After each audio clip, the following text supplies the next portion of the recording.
दिखाई देती थी, कई बार बहस भी होते हुए दिखाई दी। सेट से किसी ने भी आपको इस बारे में इत्तला नहीं किया या नहीं, मेरे को नहीं दी, मेरे को नहीं बोला, मेरे को कुछ हमारी बात फलकनाथ से भी हुई तो उन्होंने कहा कि तुनिशा उनकी भी बच्ची की तरह थी, उनको भी काफ़ी ज़्यादा गम है, तो इसको लेकर क्या कहेंगे आप? नहीं, फलक का ये था कि फलक उसको उसी ने उसके टैटू बनवाया था यहाँ पे जाके, उसी वो दरगाह पे भी लेके गई इसको, फिर उसी ने उसका बर्थडे सेलिब्रेट किया तुनिशा ने। तो मतलब कि तुम लोग उस लड़की को ऐसे यूज़ कर रहे हो, उसकी माँ को भी तो इन्वॉल्व करो ना बीच में। मेरा बच्चा था वो। अगर आप उसको किसी लड़के की मम्मी और बहन उसको कंटिन्यू घर पे बुलाती हैं, उसको उनका बर्थडे सेलिब्रेट होता है, उनको गिफ्ट्स दे रही है, उनके घर में रह रही है, वो हमारे घर में आके रह रहा है, तो इसका मतलब क्या है? अगर आपको पता है मेरा धर्म अलग है, ये मुझसे 10 साल छोटी है, तो फिर आप उसको इतना इन्वॉल्व क्यों कर रहे हो? जी, अगर अभी जैसे बोल रहे हैं कि करियर की बात कर रहे हैं या धर्म की बात कर रहे हैं, उम्र का फासला, ये क्या पहले उन्होंने नहीं सोचा था जब रिलेशनशिप में? वही हमारा सवाल है ना, वो मेरा वही तो। सवाल है। शिजान को पहले नहीं पता था तुनिशा की एज क्या है, उसको ये नहीं पता था इसका धर्म क्या है। उस दिन भी जब उसको 16 तारीख को भी जब हॉस्पिटल लेकर गए, वहाँ भी शिजान की मम्मी और बहन दोनों आई, तो उनको मुझे भी पता चला कि जिस तरह से बर्थडे की बात की अभी, तो इस बार तुनिशा ने सोशल मीडिया पे आपको बर्थडे विश नहीं। All right, viewers, so we can see a big twist has come in the Tunisha death case where the family is demanding justice, number one, and they have been saying this for a very long time that Shizan was using Tunisha. Tunisha was pressurized for conversion.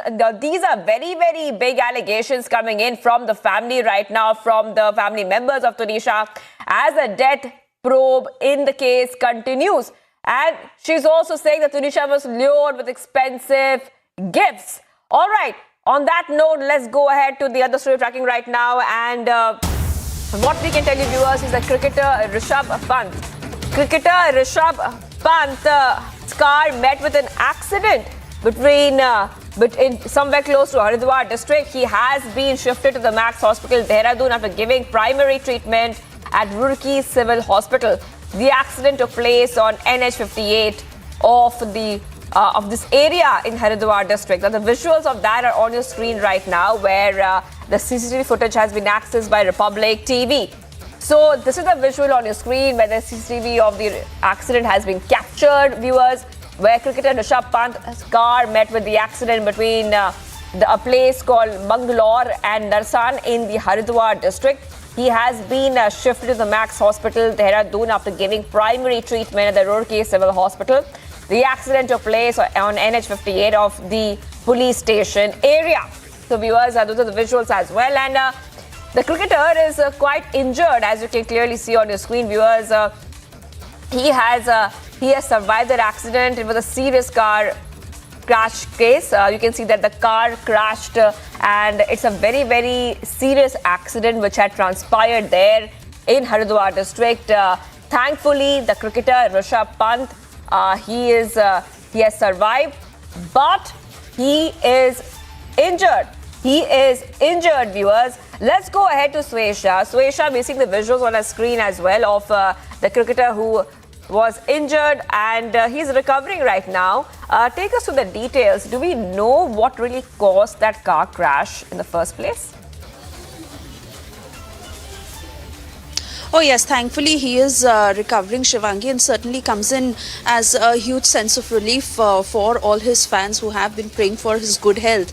Now, we are yet to get details, but Shivangi, certain reports that are also claiming that he had probably dozed off while he was driving. This happened at about 5:30 in the morning, and he may have dozed off when the car collided straight away into the divider, and the moment that happened, it soon caught fire, and then of course we saw the condition of the car that stands completely damaged. Only imagining the kind of injuries caused to Rishabh Pant, where we are now picking up details of how his head knee and shin have suffered major injuries.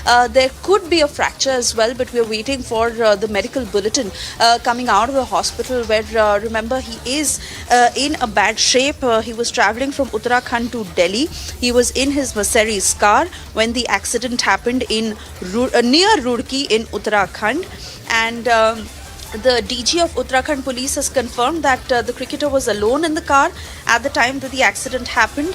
The windscreen had broken, after which he escaped from the car and the vehicle caught fire. He had sustained injuries on his head, knee and shin as a result of the accident, and now at Max Hospital in Dehradun, where he has been moved, probably a fracture that he also has, where he is undergoing treatment. And this obviously has come in as a big shock to all his fans, who are hopefully now, who are heaving a sigh of relief, considering the fact that he is certainly on the road to recovery, and he has survived this accident that could have been fatal. But the very fact that he is now undergoing treatment, we are awaiting the next medical bulletin to how Rishabh Pant is recovering, and whether there have been any major injuries. But certainly will take some time for him to fully get back until he can probably play. That of course is secondary right now, given the very fact that he should come back to what he was. You see those pictures on the left of our screens where the car caught fire soon after it had crashed, and then again these are the initial details coming in that he was probably he could have probably dozed off when the car straight away rammed into that divider, and that caused the accident. Shivangi. Right, and Pushkar Singh Dhami has tweeted as well. The news has been received that Indian cricketer Rishabh Pant has been injured in an unfortunate road accident. The state government has given instructions to ensure complete arrangements for their treatment. I pray to God for his speedy recovery. So right now we are seeing the visuals as well of the car, which was completely charred post the accident. And it has been a narrow escape for Rishabh Pant. A very lucky escape, a very narrow escape for him, viewers. Now the charred car has been taken away for further investigation as well. And more visuals you can see on your screen. The moment of the crash as well. What really happened? It is caught on tape. You can see that the car is moving at a pretty a lot of speed right now, just moving at a very high speed at this point of time. Let's go back to Tunisha, who's joining us live from the Delhi newsroom. Now we know that this happened early in the morning, Tunisha. This happened around 5:30 a.m. Any other details that we are picking up on this story? We are awaiting further details on what I just shared, Shivangi.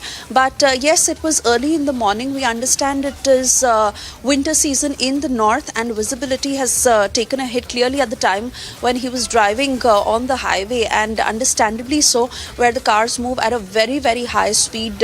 Now, the distance between Uttarakhand and Delhi is about 5 hours plus. But the very fact as to why he was or he chose to drive at that time, because he was alone and he was on the wheel. This is something that has been confirmed by DG Police of Uttarakhand, that he was absolutely alone in the car. There was no co-passenger with him. And the moment the car rammed into the divider, he immediately got out of the car. That certainly saved his life, because soon after the car caught fire, and we see of course what came out of that.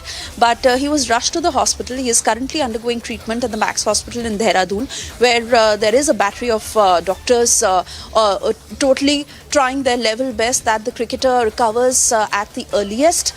Whether he'll be moved from this hospital to Delhi is something we are not sure of at this point, but he is in a critical condition where he has sustained injuries on his head, on his knee, on his shin, and there could be a fracture as well, but that is something that will be confirmed by the doctors, where they put out a medical bulletin on the health condition of the cricketer. And this happened, like I said, at 5:30 in the morning, where it is foggy. It is a cold winter morning. We are in the peak of December, where visibility certainly takes a hit. And probably he had not slept well, is what is being said by our sources at this point, because he may have dozed off. and that is the point when the car straight away ran into the divider. So it was not typically that the car collided with someone or some other vehicle that was moving at a very high speed, etc. His car collided into the divider. He immediately got out and the car caught fire. But then again, he does remain critical. The doctors are treating him at this point. We've also put out that CCTV footage showing how the accident happened at 5:30 in the morning. So fans praying that he recovers at the earliest. Absolutely. Everyone is praying that he recovers quickly. Suesha, Virendra Sehwag has tweeted, wishing dear Rishabh Pant a super speedy recovery. And बहुत ही जल्द स्वस्थ हो जाओ. So we hope that he recovers quickly. Thank you, Suesha, for joining us with all those updates. Viewers, time for a very short break. We continue to be live and breaking. Cricketer Rishabh Pant has been hospitalized and he's recovering after a car crash. Stay tuned.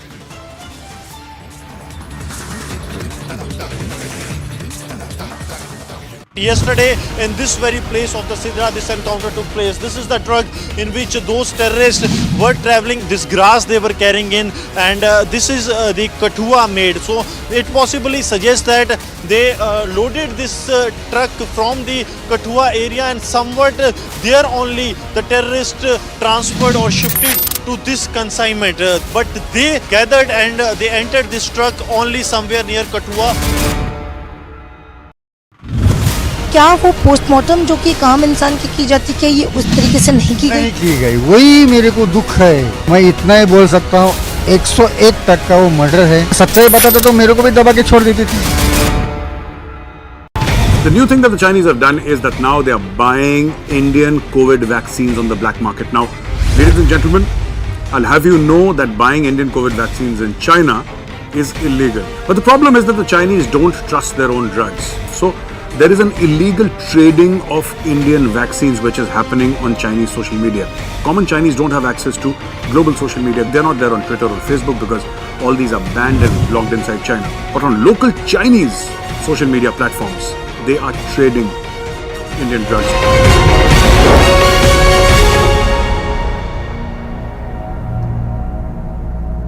Raid which has taken place in a place called Thonakil, which is about 20 kilometers away from the capital city of Thiruvananthapuram. This particular home of the former zonal president of PFI. His home was raided, Nawaz. Now this is the very home where the raid had just been concluded. About 56 locations in Kerala like these, the two-tier PFI workers, their homes are being raided.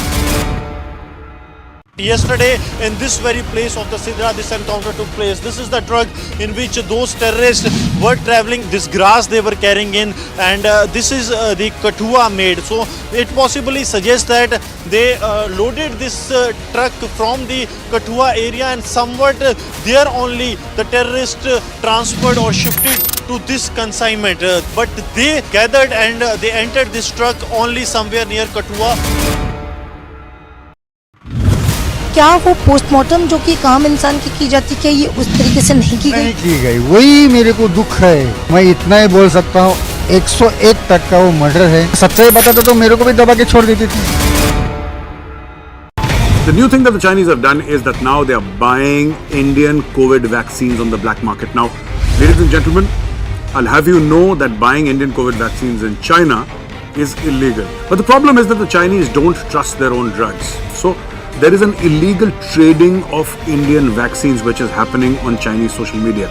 Common Chinese don't have access to global social media. They're not there on Twitter or Facebook because all these are banned and blocked inside China. But on local Chinese social media platforms, they are trading Indian drugs.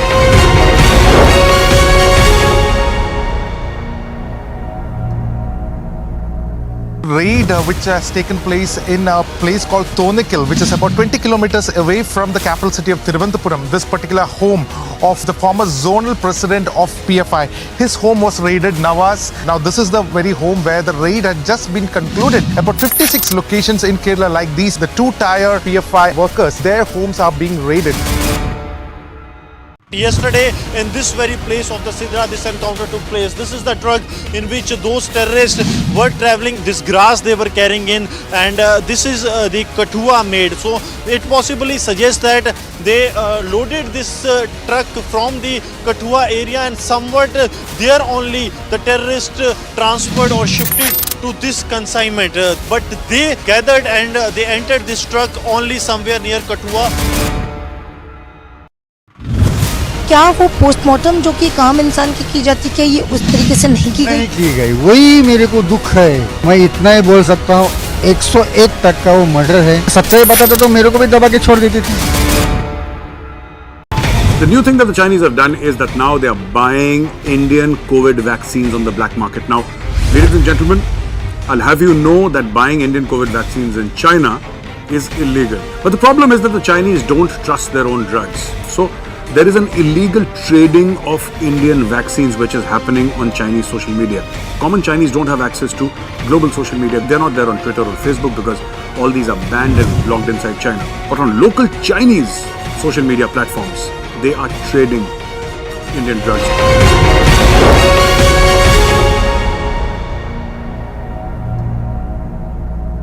Raid which has taken place in a place called Thonakil, which is about 20 kilometers away from the capital city of Thiruvananthapuram. This particular home of the former zonal president of PFI. His home was raided, Nawaz. Now this is the very home where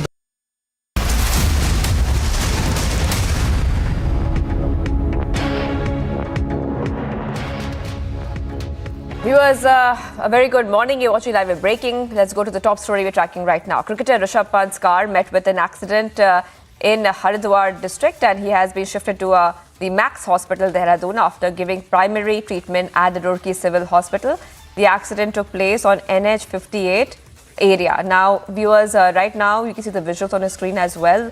The car is completely charred. You can see the moment of the crash. It was a terrible crash, but luckily and thankfully, Rishabh Pant has survived, but he is injured. He has serious injuries. You can see the visuals on the screen as well, where he has survived with very narrowly, in fact.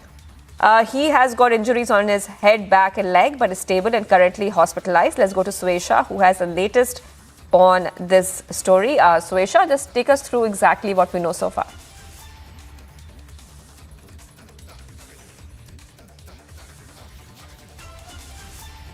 Fraternity has woken up to this very upsetting news, which they are still, understanding to how really is the health of Rishabh Pant. Just to know that he has survived in an accident that could have proved fatal, and while that is coming in as a positive sign, but hoping that he can recover at the earliest. Now, what we know until now is that he was traveling from Uttarakhand to Delhi.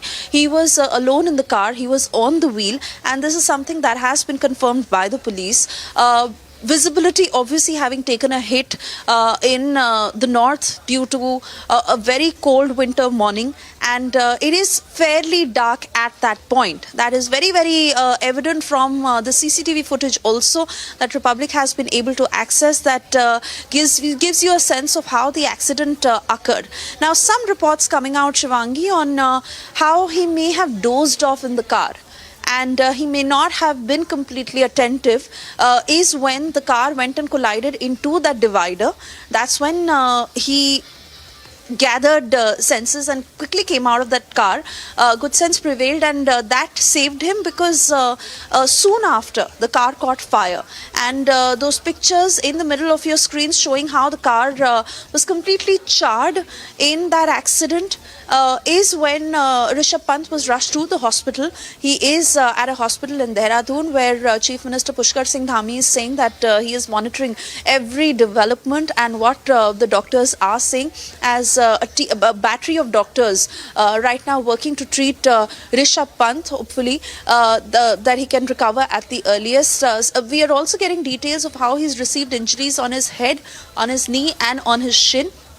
there could be a fracture or probably more. That is something that can only be confirmed by the doctors once they have thoroughly checked through every detail. But the entire sporting fraternity, fans praying for the health of Rishabh Pant, Sehwag and Gambhir have also put out tweets to this effect, wishing him a speedy recovery. And that is what everyone is hoping. No one had expected this, and who would, obviously, because let's also understand how Rishabh Pant was to play further, and the very fact that he may not be able to play now until he completely recovers is something that he will be monitored by the doctors very closely. There is no information that he will be brought to Thank you so much for getting those details. Let's just go across to the Prime Minister speaking right now. The Prime Minister is flagging off the Vande Bharat train in Bengal virtually. Provide करेगी। इसके साथ ही साथ new Jalpaiguri railway station को world class बनाने के लिए आज माननीय प्रधानमंत्री जी 335 करोड़ रुपए की लागत से वर्ल्ड क्लास रेलवे स्टेशन का फाउंडेशन स्टोन ले करेंगे। कोलकाता निवासियों को माननीय प्रधानमंत्री जी की तरफ से एक और सौगात है, जोका से तरतला कोलकाता मेट्रो का एक्सटेंशन। लंबे समय से चली आ रही है कोलकाता मेट्रो की परियोजना, इसमें गति आई 2014 से। 2014 के पहले मात्र 27 किलोमीटर मेट्रो बनी थी, अब 48 किलोमीटर मेट्रो बन चुकी है और तेजी से करीब 12 किलोमीटर और बहुत एडवांस स्टेज में है। पश्चिम बंगाल में रेलवे के लिए माननीय प्रधानमंत्री जी ने 22-23 में 10,262 करोड़ का बजट एलोकेशन किया है, 10,262 करोड़ का। 2009 से 14 तक एवरेज 4,380 करोड़ का बजट आवंटन होता था। उससे 2 गुने से ज्यादा बजट आवंटन माननीय प्रधानमंत्री जी ने बंगाल के लिए किया है।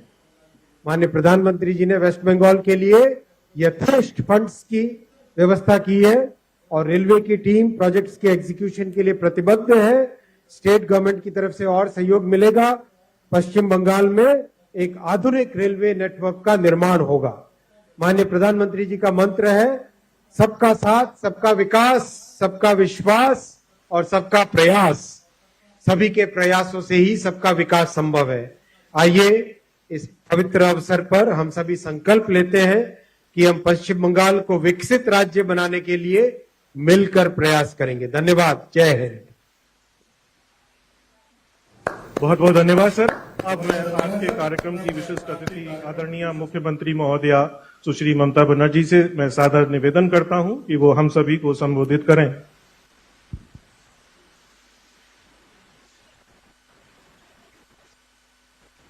Respected Prime Minister, today is a sad day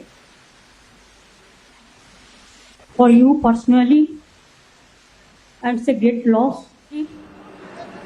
And it's a great loss of your personal life.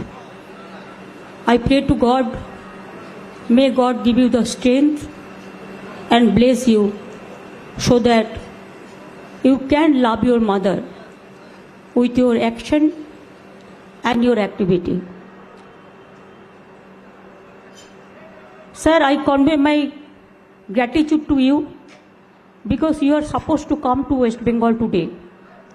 But because of the sad demise of your mother, you could not reach, but heartily you have reached to us through your virtual program.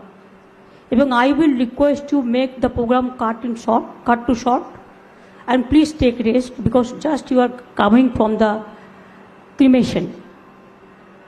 Sir, you will be happy to know today is my happiest day because my dream project when I was the railway minister, that Taratala Joka, I inaugurated this along with I invited Pratibha Patil ji, the then president.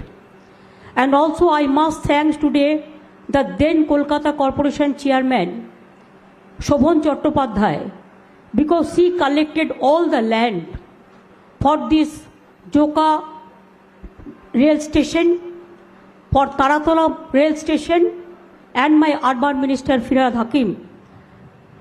And sir, other 3 projects also you are inaugurating today. I am very happy. that Dankuni, Shaktigor or Chabdani, Boichi or Ammani Phalakata, all are material modification program. Third line I started, it is in 2010 budget and 2010 and 11 budget. Everything was there, and today I lay the foundation stone. It is 2000, when Lotolji was the Prime Minister, 2099 or 2000, 2001, and some projects in 2009 and 10 and 11 also. Out of 5 projects, sir, 4 projects in my time. But now you are inaugurating, I am very happy. At least it is completed, and I kept money for the pink book so that this project should not be overlapped or it should not be stopped. One new train you have given Vande Bharat today. It is very good. I thank you so much for this, and also the Railway Minister and GM Eastern Railway. My Honorable Governor is also here, and the other ministers are also here, and the public representatives. Today I should not forget the sacrificing of the Behala people.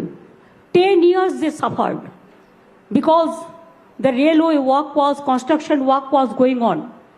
And that time some shopkeepers, the hawkers, the passengers, how they suffered.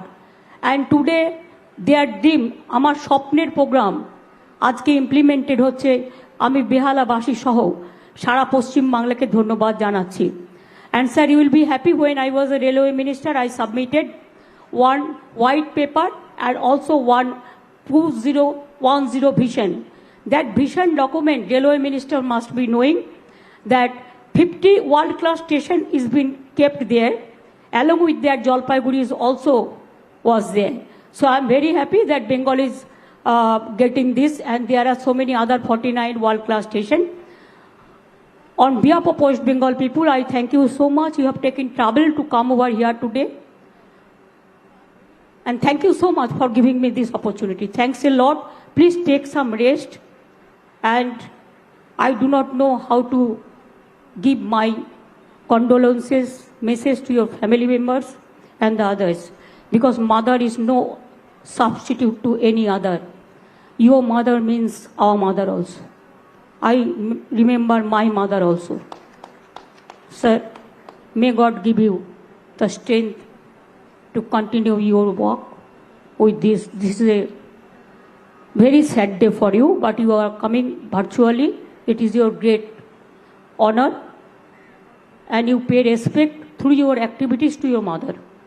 Thank you so much. Thanks to all my central officers, the state officers, my honorable governor, the RPF, GRPF, my DG Police, my Chief Secretary, my Home Secretary, my Howrah Commissioner, my DM, and all the people from all the officers level, all the ministers, all the MPs, all the MLAs, all the councillors, and all the public representatives and the community people. Thank you so much. बहुत बहुत धन्यवाद आदरणीय। सादर एवं सबने निवेदन करता हूं कि पश्चिम बंगाल की पहली वंदे भारत ट्रेन को वीडियो कॉन्फ्रेंस द्वारा फ्लैग ऑफ कर इस क्षेत्र के लाखों लोगों के सपने को साकार करें। और प्रधानमंत्री द्वारा हरी झंडी दिखाई गई। इसी के साथ ही हावड़ा न्यू जलपाईगुड़ी वंदे भारत ट्रेन अपनी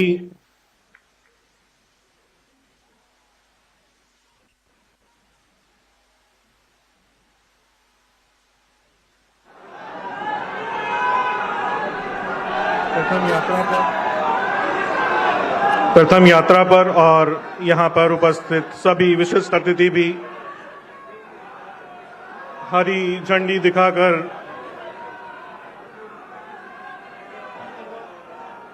पश्चिम बंगाल की पहली वंदे भारत ट्रेन को उसकी पहली यात्रा पर रवाना करते हुए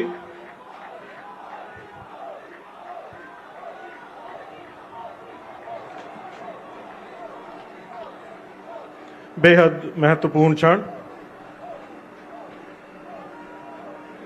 यात्रीगण अतिथियों का अभिवादन करते हुए पश्चिम बंगाल के लिए एक गौरवशाली क्षण, आधुनिक भारत की उपलब्धियों में एक और कड़ी, स्वनिर्मित 7वीं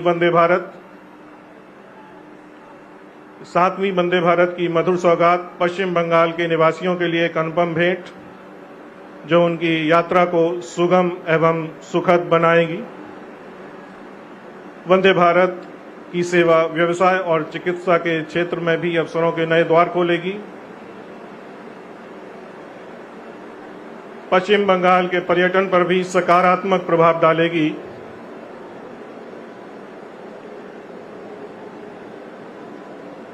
यात्रीगण अतिथियों का अभिवादन करते हुए और मंच पर उपस्थित अतिथिगण भी उनका अभिवादन स्वीकार करते हुए तमाम खासियत के साथ देश की 7वीं स्वदेशी वंदे भारत एक्सप्रेस आत्मनिर्भर भारत की अवधारणा को एक मूर्त रूप प्रदान करते हुए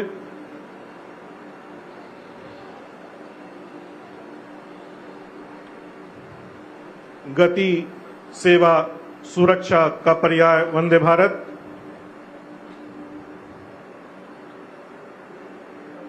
न्यू जलपाईगुड़ी तक की 561 किलोमीटर की दूरी मात्र 7.5 घंटे में तय करेगी। इस मधुर सौगात से सभी पश्चिम बंगाल के निवासी लाभान्वित होंगे। वंदे भारत को सफलतापूर्वक विकसित करना भारतीय रेलवे के लिए एक बहुत बड़ी उपलब्धि, यात्रियों को सुखद यात्रा अनुभव प्रदान करने के लिए बेहतर डिजाइन, उत्तम इंटीरियर और आधुनिक सुविधाओं से लैस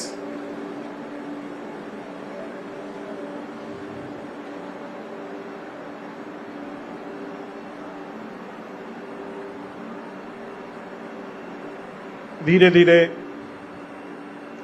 गति पकड़ते हुए, विश्वास दिलाते हुए भारतीय रेलवे और पश्चिम बंगाल के विकास को गति और नई दिशा मिलेगी।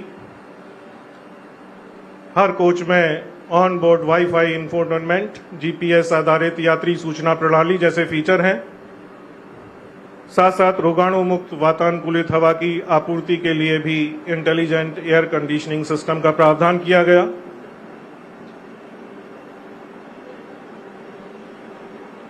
यात्रा के लिए यात्रियों को विमान जैसी यात्रा अनुभव और कवच तकनीक सहित उन्नत अत्याधुनिक सुरक्षा सुविधाएं प्रदान की जाती हैं।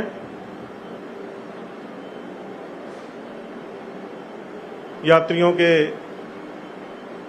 मुख पे मुस्कुराहटें और उत्साह साफ झलकता हुआ।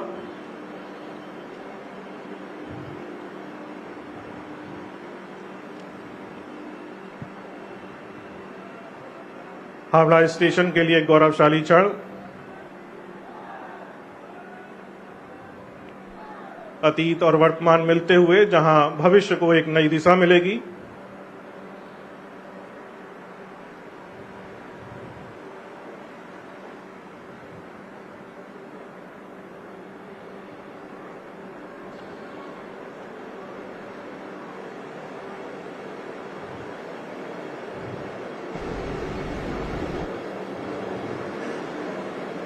इस ट्रेन में सभी यात्रियों के लिए विशेष ध्यान, दिव्यांगजन यात्रियों के लिए विशेष शौचालय, टच फ्री सुविधाओं के साथ बायो वैक्यूम शौचालय,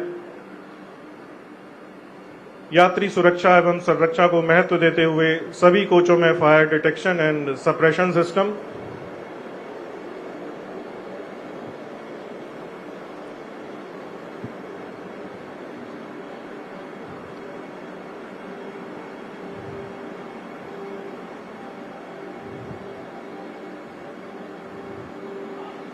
रेल यात्रियों की सुख सुविधाओं में विस्तार,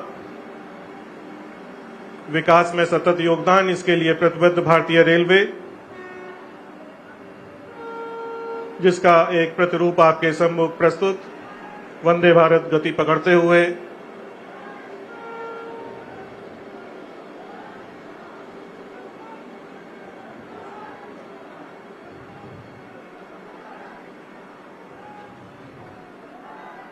हावड़ा स्टेशन के लिए एक बहुत ही महत्वपूर्ण क्षण, गौरवशाली क्षण, और मंच के सामने से गुजरती हुई वंदे भारत अपनी प्रथम यात्रा की ओर अग्रसर। निवेदन करता हूं कि वो वीडियो कॉन्फ्रेंस के द्वारा जोका से तारातला मेट्रो सेक्शन पर पहली मेट्रो ट्रेन सर्विस का शुभारंभ करें।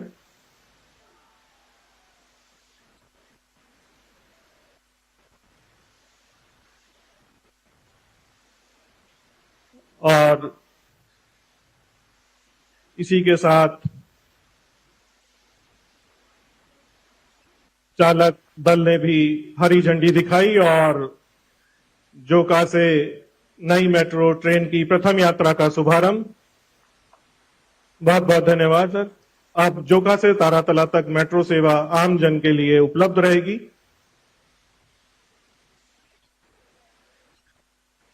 इस प्रदूषण मुक्त, सुविधाजनक और आरामदायक यात्रा की मधुर सौगात से कोलकाता के सभी निवासी काफी लाभान्वित होंगे।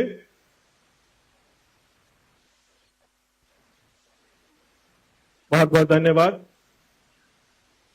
भारतीय रेल आदरणीय प्रधानमंत्री जी की प्रेरणा एवं दिशा निर्देशन में देश की जीवन रेखा की भूमिका निभाते हुए देश के सतत विकास योगदान में अपना बहुमूल्य योगदान दे रही है। इसी संदर्भ में आज उद्घाटित होने वाली परियोजनाओं के मुख्य बिंदु एक छोटे चलचित्र के माध्यम से आप सभी के अवलोकन हेतु प्रस्तुत। ये है Vande Bharat express, make in India का शानदार उदाहरण। प्रधानमंत्री नरेंद्र मोदी के विजन से हुआ है इसका सृजन। जहां भी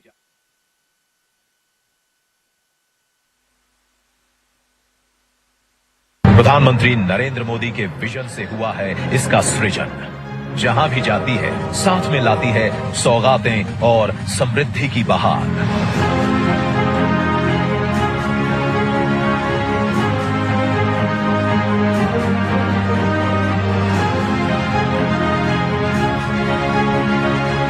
और आज पश्चिम बंगाल में देश की 7वीं वंदे भारत ट्रेन को लॉन्च कर रहे हैं प्रधानमंत्री नरेंद्र मोदी।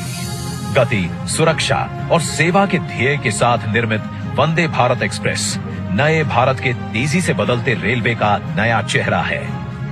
पश्चिम बंगाल का ये नया हमसफर यात्रियों को यात्रा का एक नया और अद्भुत अनुभव प्रदान करेगा, क्योंकि ये ट्रेन जीपीएस आधारित ऑडियो विजुअल यात्री सूची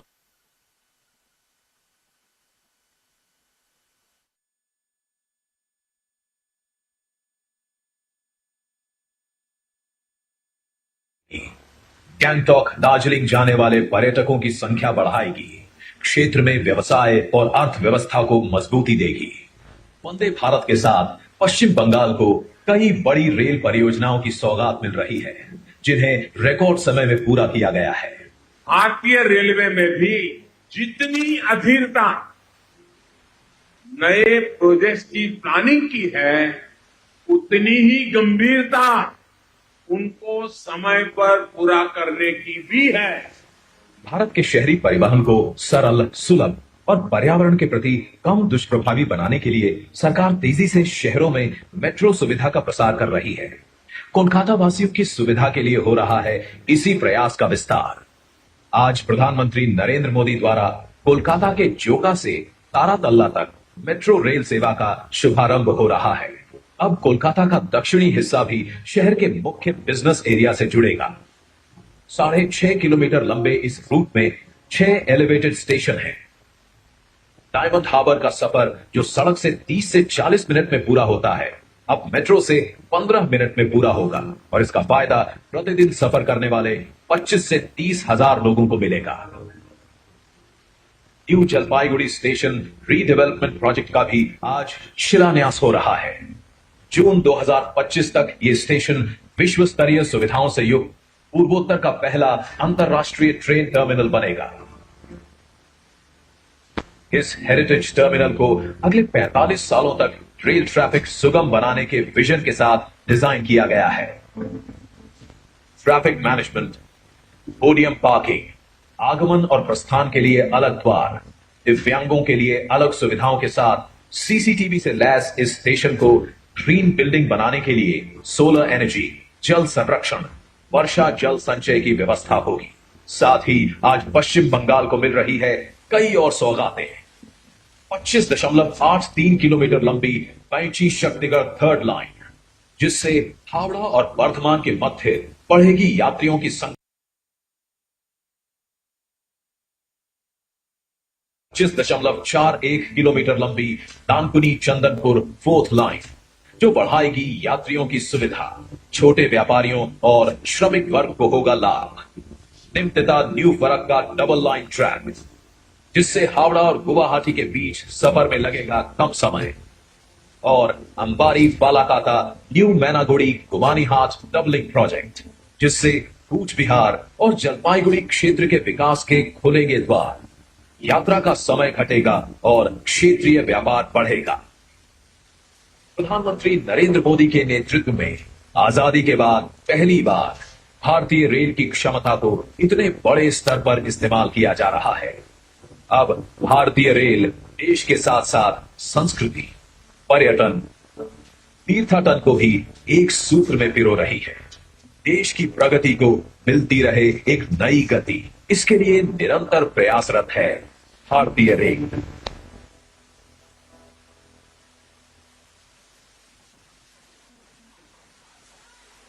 हमारे परम आदरणीय माननीय प्रधानमंत्री जी द्वारा नित नवीन पराकाष्ठा निर्मित की जा रही है, उसी दिशा में एक मील के पत्थर हैं आज के लोकार्पण और शुभारंभ किए जाने वाले परियोजनाएं। इस श्रृंखला में सबसे पहले आदरणीय प्रधानमंत्री महोदय से सादर निवेदन करता हूं पूर्वोत्तर सीमांत रेलवे के न्यू जलपाईगुड़ी स्टेशन के पुनर्विकास परियोजना का वीडियो लिंक द्वारा शिलान्यास कर पूर्वोत्तर क्षेत्र की विकास यात्रा को आगे बढ़ाएं।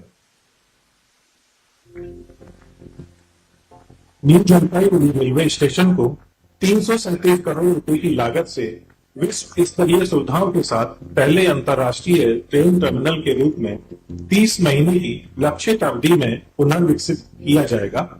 इसमें lift, escalator, rooftop plaza, podium parking के साथ अन्य विश्व स्तरीय सुविधाएं प्रदान की जाएंगी। ऊर्जा एवं जल संरक्षण के साथ वर्षा जल संचयन के माध्यम से इस स्टेशन को ग्रीन बिल्डिंग के रूप में भी विकसित किया जाएगा।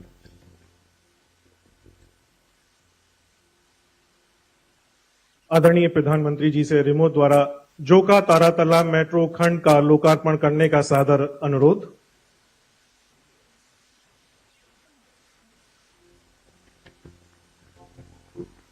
₹2535 करोड़ रुपए की लागत वाली 6.5 किलोमीटर लंबी जोका तारातला मेट्रो परियोजना अब लोगों की सेवा के लिए तैयार है।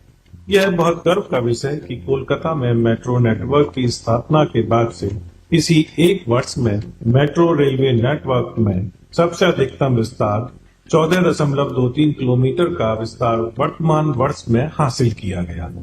इस मधुर सौगात से कोलकाता और आसपास के क्षेत्र के निवासी बहुत लाभान्वित होंगे। एक बार फिर आदरणीय प्रधानमंत्री जी से सादर आग्रह, बैंची शक्तिगढ़ तीसरी लाइन का रिमोट द्वारा लोकार्पण कर राष्ट्र की सेवा में समर्पित करें। बैंची शक्तिगढ़ तीसरी लाइन परियोजना एक महत्वपूर्ण सुपर क्रिटिकल परियोजना है, जिसे पूर्व रेलवे द्वारा रिकॉर्ड समय में सफलतापूर्वक पूरा किया गया। इस परियोजना से हावड़ा मंडल में मेल एक्सप्रेस और उपनगरीय ट्रेनों की पंक्चुअलिटी में सुधार होगा, मालगाड़ियों की औसत गति में वृद्धि होगी तथा उपनगरीय यात्रियों के साथ स्थानीय व्यवसायियों को लाभ पहुंचेगा। इस परियोजना के दौरान लगभग 20 लाख मानव दिवसों का भी प्रत्यक्ष रोजगार सृजित हुआ। अब मैं आदरणीय प्रधानमंत्री जी से दानकुनी चंदनपुर के बीच चौथी रेलवे लाइन का रिमोट द्वारा राष्ट्र की सेवा में समर्पित करने का सादर अनुरोध करता हूं। 565 करोड़ रुपए लागत वाली सुपर क्रिटिकल परियोजना में दानकुनी चंदनपुर के बीच 25.4 किलोमीटर लंबी चौथी रेलवे लाइन का निर्माण हुआ। इस परियोजना से पश्चिम बंगाल की बेहद घनी आबादी वाले जिले हुगली के निवासी लाभान्वित होंगे। स्वचालित सिग्नलिंग से सुसज्जित इस लाइन में 100 किलोमीटर प्रति घंटे की गति और 25 टन अक्सर लोड के साथ ट्रेनों का त्वरित आवागमन होगा, जिसके परिणाम स्वरूप बेहतर गतिशीलता और थ्रूपुट प्राप्त होगा तथा उपनगरीय ट्रेनों की गति में भी वृद्धि होगी। मैं आदरणीय प्रधानमंत्री से साग्रह सविनय निवेदन करता हूं कि निम्नतिता न्यू फरक्का के बीच दोहरीकृत रेलवे लाइन को रिमोट द्वारा लोकार्पित करें। 254 करोड़ रुपए की लागत वाली निम्नतिता न्यू फरक्का दोहरीकरण परियोजना से हावड़ा से गुवाहाटी तक की यात्रा अवधि कम होगी। यह परियोजना घनी आबादी वाले मुर्शिदाबाद जिले में स्थित है और इस क्षेत्र के लोग इस परियोजना से काफी लाभान्वित होंगे। इस नवनिर्मित दोहरीकृत ट्रैक पर 100 किलोमीटर प्रति घंटे की गति एवं 25 टन अक्सर लोड के साथ ट्रेनों का परिचालन होगा। परिणाम स्वरूप ट्रेन ऑपरेशन में लचीलापन आएगा और अनुभागीय थ्रूपुट में भी वृद्धि होगी। इसी क्रम में एक बार फिर आदरणीय प्रधानमंत्री जी से आमबाड़ी फालाकाटा न्यू मैनागुड़ी गुमानी हाट दोहरीकृत रेलवे लाइन को रिमोट द्वारा लोकार्पित करने के लिए 1461 करोड़ रुपए की लागत वाली 88.17 किलोमीटर लंबी आमबाड़ी फालाकाटा न्यू मैनागुड़ी गुमानी हाट दोहरीकरण परियोजना में पश्चिम बंगाल के 11 स्टेशन एवं 24 प्रमुख पुल शामिल हैं। कूच बिहार से जलपाईगुड़ी तक विस्तृत इस क्षेत्र की लंबी समय से चली आ रही मांग पूरी होगी, जिससे इस क्षेत्र के समग्र आर्थिक विकास के साथ कृषि उद्योग को भी बढ़ावा मिलेगा। इन महत्वपूर्ण परियोजनाओं के लोकार्पण के पश्चात मैं माननीय प्रधानमंत्री जी से सादर अनुरोध करता हूं कि वो यहाँ की सभा को अपने आशीर्वचन से अभिसंचित करें। नमस्कार। पश्चिम बंगाल के राज्यपाल सीवी आनंद बोस जी, मुख्यमंत्री आदरणीय ममता जी, केंद्रीय मंत्रिमंडल के मेरे सहयोगी अश्विनी वैष्णव जी, सुभाष सरकार जी, निशित प्रामाणिक जी, जॉन बारला जी, नेता विपक्ष शुभेंदु अधिकारी जी, सांसद प्रसून जी, मंच पर विराजमान अन्य साथी, देवी और सज्जनों, आज मुझे आप सबके बीच रूबरू आना था, लेकिन मेरे निजी कारणों के कारण मैं आप सबके बीच नहीं आ पाया हूं। इसके लिए मैं आपकी बंगाल की क्षमा चाहता हूं। बंगाल की पुण्य धरती को, कोलकाता की ऐतिहासिक धरती को आज मेरे लिए नमन करने का अवसर है। बंगाल के कण कण में आजादी के आंदोलन का इतिहास समाहित है। जिस धरती से वंदे मातरम का जयघोष हुआ, वहां अभी वंदे भारत ट्रेन को हरी झंडी दिखाई गई। आज 30 दिसंबर की तारीख का भी इतिहास में अपना बहुत महत्व है। 30 दिसंबर 1943 उस दिन ही नेताजी सुभाष ने अंडमान में तिरंगा फहराकर भारत की आजादी का बिगुल फूंका था। इस घटना के 75 वर्ष होने पर साल 2018 में मैं अंडमान गया था। नेताजी के नाम पर एक द्वीप का नामकरण भी किया था और अब इस समय देश आजादी के 75 वर्ष का पर्व मना रहा है, अमृत महोत्सव मना रहा है।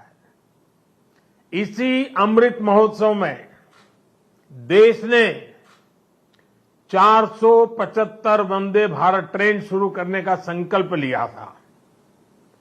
आज इसी में से एक हावड़ा न्यू जलपाईगुड़ी वंदे भारत ट्रेन यहां कोलकाता से शुरू हुई है। आज ही रेलवे और मेट्रो की कनेक्टिविटी से जुड़े अन्य प्रोजेक्ट्स का भी लोकार्पण और शिलान्यास हुआ है। करीब 5,000 करोड़ रुपए की लागत से जोका बीबीडी बाग मेट्रो प्रोजेक्ट पर काम हो रहा है।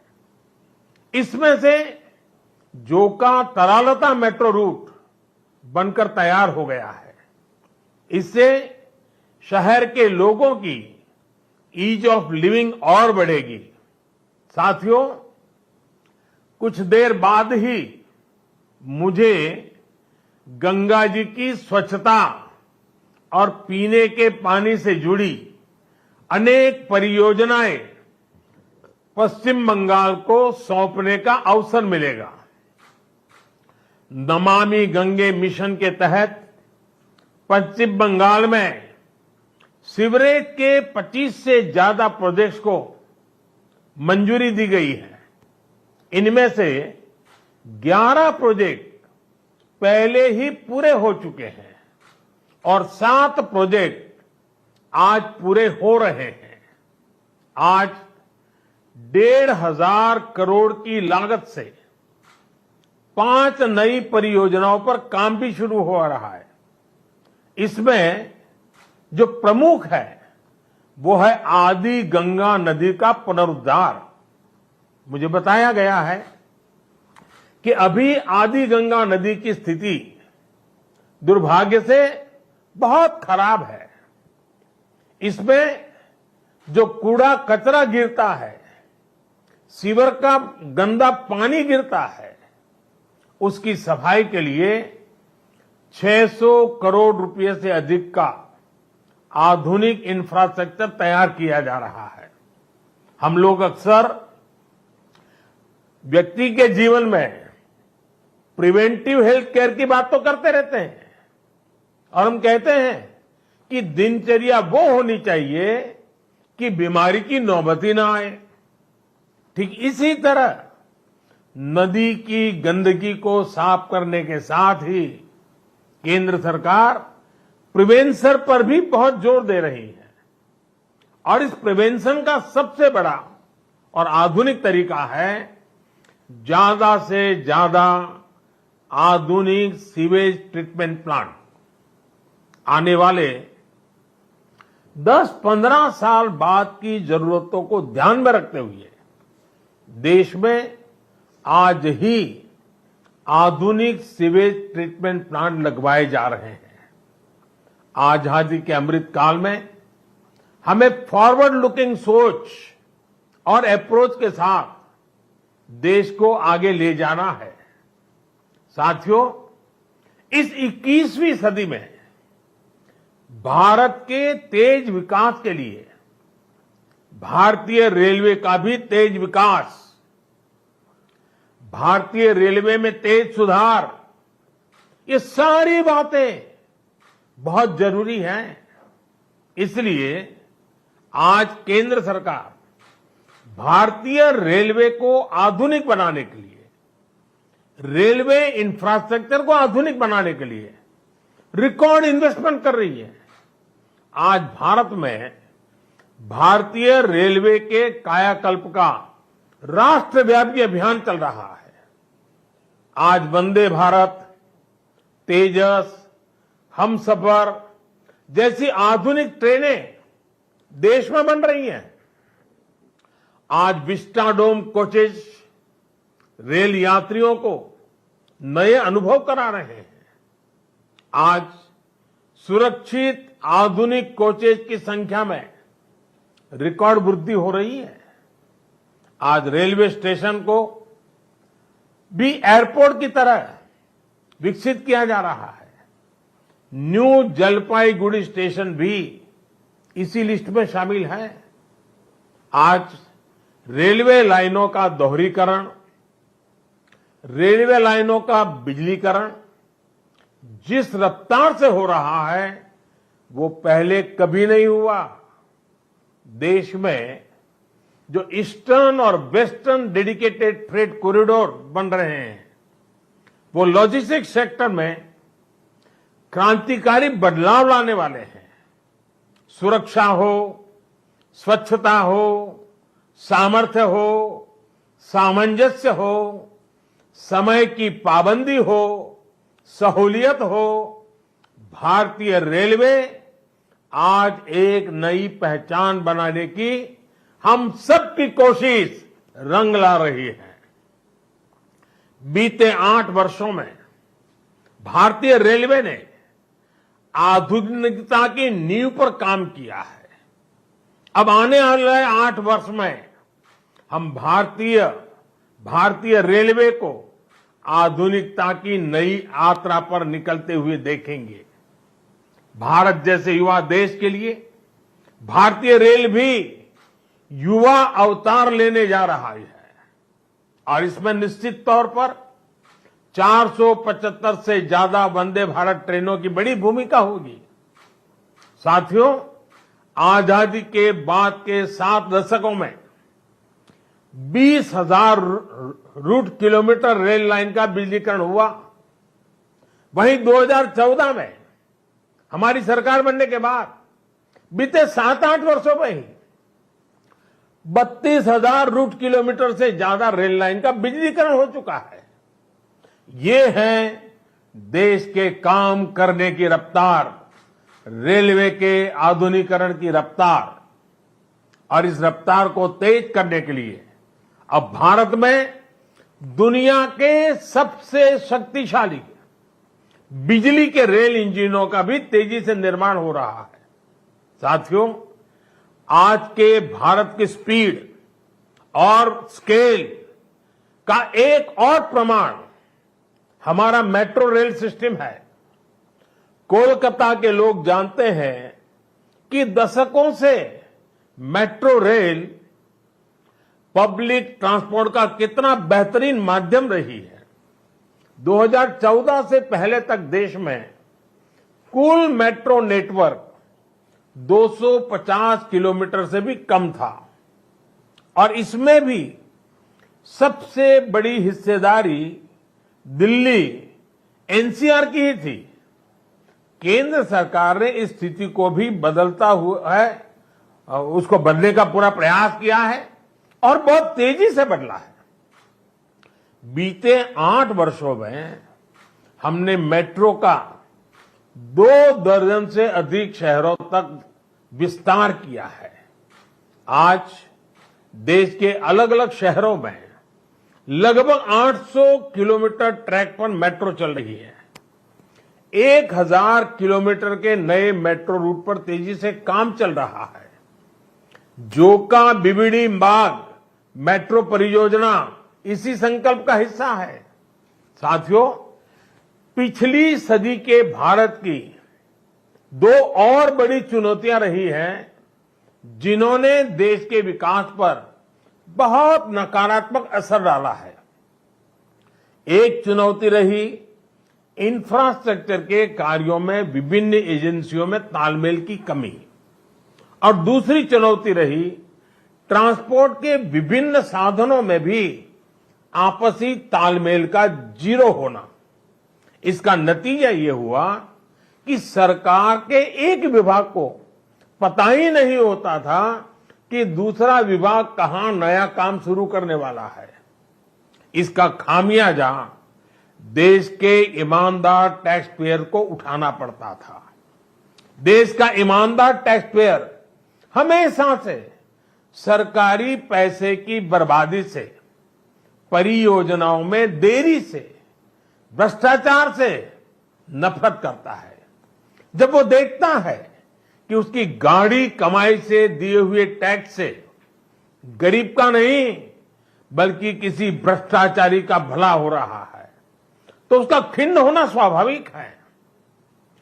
पैसे की इसी बर्बादी को रोकने के लिए विभागों में, सरकारों में तालमेल को बढ़ाने के लिए पीएम गति शक्ति नेशनल मास्टर प्लान लागू किया गया है। अब चाहे विभिन्न राज्य सरकारें हो, अलग अलग सरकारी विभाग हो, कंस्ट्रक्शन से जुड़ी एजेंसियां हो या इंडस्ट्री के लोग हो, सब एक ही प्लेटफॉर्म पर आ रहे हैं। पीएम गति शक्ति देश में ट्रांसपोर्ट के अलग अलग माध्यमों को जोड़ने, मल्टी मॉडल कनेक्टिविटी के काम को भी गति दे रहा है। आज देश में रिकॉर्ड तेजी से हाईवे बन रहे हैं, एयरपोर्ट बन रहे हैं, वाटरवे बन रहे हैं, नए पोर्ट बन रहे हैं और इसमें भी सबसे बड़ी बात ये कि इन्हें अब इस तरह तैयार किया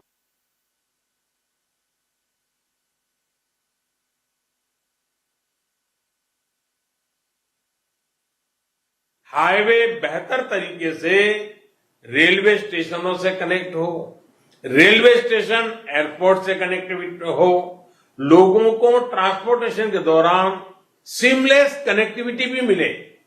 साथियों, 21वीं सदी में तेजी से आगे बढ़ने के लिए हमें देश के सामर्थ्य का सही इस्तेमाल करना होगा। मैं देश के लोगों को वाटरवेज का उदाहरण भी देना चाहता हूं। एक समय था जब भारत में व्यापार, कारोबार और टूरिज्म के लिए वाटरवेज का बड़े पैमाने पर इस्तेमाल होता था। इसलिए कितने ही शहर नदियों के किनारे बसे, नदियों के किनारे इतना औद्योगिक विकास हुआ, लेकिन इस सामर्थ्य को पहले सैकड़ों वर्षों की गुलामी और फिर आजादी के बाद की सरकारी उदासीनता ने तबाह कर दिया। अब भारत अपनी इस जल शक्ति को बढ़ाने पर काम कर रहा है। देश में 100 से ज्यादा वाटरवेज और विकसित किए जा रहे हैं। भारत की नदियों में आधुनिक क्रूज चले, व्यापार भी हो, टूरिज्म भी हो, इस दिशा में हम तेजी से आगे बढ़ रहे हैं। केंद्र सरकार ने बांग्लादेश सरकार के सहयोग से गंगा और ब्रह्मपुत्र नदियों के बीच वाटरवे लिंक स्थापित करने पर भी काम किया है। मैं आज देश के लोगों को इससे जुड़ी भी एक जानकारी देना चाहता हूं। 13 जनवरी 2023 को काशी से, वाराणसी से एक क्रूज जा रहा है जो 3200 किलोमीटर लंबे वाटरवे से होते हुए, बांग्लादेश से होते हुए डिब्रूगढ़ तक पहुंचेगा। ये पूरे विश्व में अपनी तरह का अभूतपूर्व क्रूज होगा।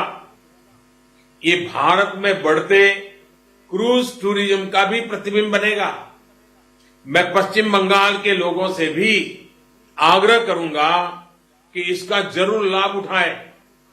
वैसे आज मैं एक और बात के लिए विशेष तौर पर बंगाल के लोगों को नमन करना चाहता हूं।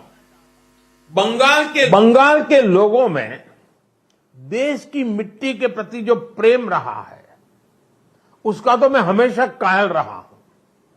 देश के विभिन्न हिस्सों को जानने के लिए, देश के विभिन्न हिस्सों में भ्रमण के लिए बंगाल के लोगों में जो उत्साह होता है वो अद्भुत होता है। बहुत से लोग पहला मौका मिलते ही किसी और देश में घूमने निकल जाते हैं, लेकिन बंगाल के लोग हमेशा अपने देश को प्राथमिकता देते हैं। बंगाल के लोग पर्यटन में भी नेशन फर्स्ट की भावना को लेकर चलते हैं। और आज जब देश में कनेक्टिविटी बढ़ रही है, रेलवे, हाईवे, वाटरवे आधुनिक हो रहे हैं, तो इससे ईज ऑफ ट्रैवल भी उतना ही बढ़ रहा है। इसका बड़ा लाभ बंगाल के लोगों को भी मिल रहा है।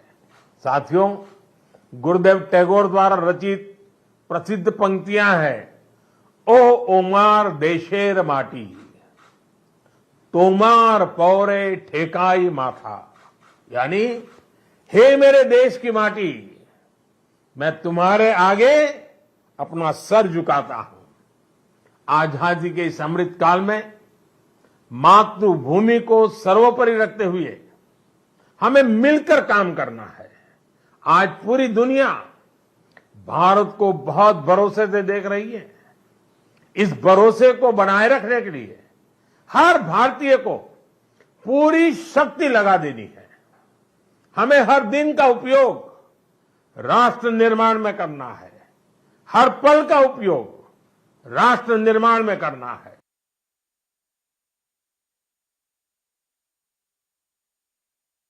इन्हीं शब्दों के साथ मैं अनेक परियोजनाओं के लिए बंगाल को बहुत बहुत बधाई देता हूं। फिर एक बार आपका अभिवादन करता हूं और मैं अपनी बात को समाप्त करता हूं। बहुत बहुत धन्यवाद। Minister's address there as he flags off the Vande Bharat Express connecting Howrah to the new Jalpaiguri in West Bengal by video conferencing.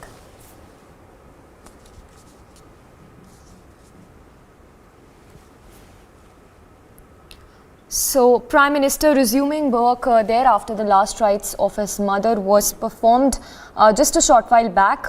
Prime Minister highlighting the significance of 30th of December, at the same time flagging off Vande Bharat Express connecting Howrah to the new Jalpaiguri in West Bengal by video conferencing.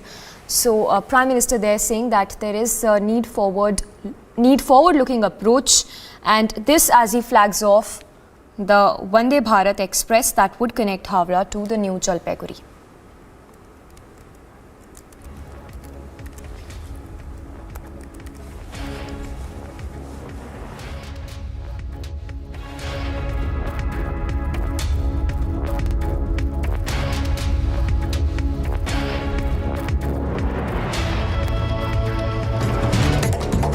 All right, news in brief. Mortal remains of Narendra Modi's mother, Hirabai Modi, were consigned to flames at the cremation ground in Gandhinagar. Prime Minister Modi and family has appealed to let the work to continue with the work.